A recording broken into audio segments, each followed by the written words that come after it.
So where to from here? For me, this is the exciting part. This is the big how. We get to create our very own roadmap to take us in the direction of our dreams. If you choose to act on this step and decide on your goals, then write them down, you will be in the top 3% of the population. It is here that you choose to experience the difference between just another day and, yes, this is my time, a day I have created. Setting goals can be daunting for some people, not knowing where to start or simply feeling overwhelmed, and it's completely normal. Luckily, there is a tool we have that assists us to stay on track and generate the kind of goals that are going to move us forward easily and effortlessly. SMART goal setting has been around since the very early days of the personal development or human potential movement. And there are a number of variations, but what I have found works for me is the following. So SMART is an acronym, and S stands for specific, M for measurable, A for awe-inspiring, R realistic, and T for timed. An example is perhaps in fun and recreation you love to travel, so you desire to go to Africa. That's all well and good, but it remains a dream or a wish until we put the SMART framework around it. A SMART goal would sound more like, it is now March 2015 and I'm standing in a wicker basket underneath an amazing hot air balloon, seeing the giraffe galloping across the Serengeti far below me. So if we were to break that down, we can see it's a SMART goal.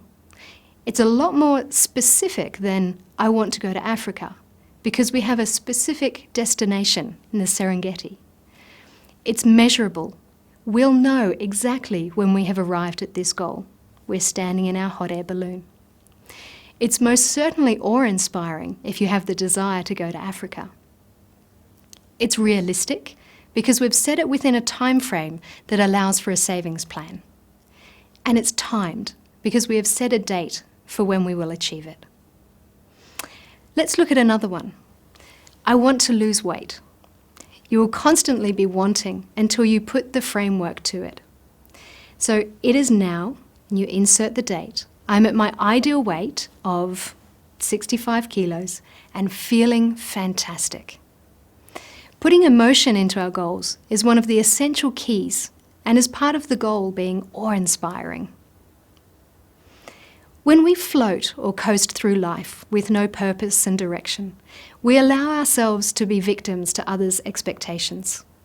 We allow others to push our boundaries and plant seeds of doubt or insecurity in our minds because we have nothing to challenge them with.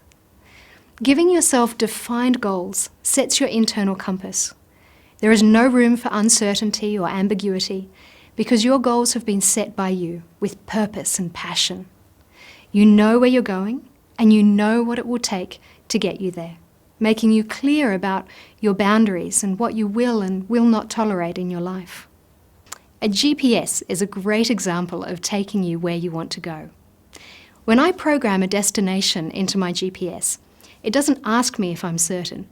It doesn't ask me where I have been. It doesn't ask me why I want to go to this particular destination. And it doesn't ask me halfway through the trip, are you sure? It just takes me there. And this is what happens when you set your goals. You are giving your mind very clear instructions about where you are heading. In this next exercise, take the time to write down one goal in each segment around the wheel of life. Just one goal that will take you to the very next level. For example, if you scored your health area 2 out of 10, what would it take to move it to a 3? Perhaps you'll dig out your running shoes that have been buried in the back of your cupboard and set the goal to take yourself out for a walk 3 times a week. Remember to keep your goals SMART. There are examples provided under each heading to help you along your journey.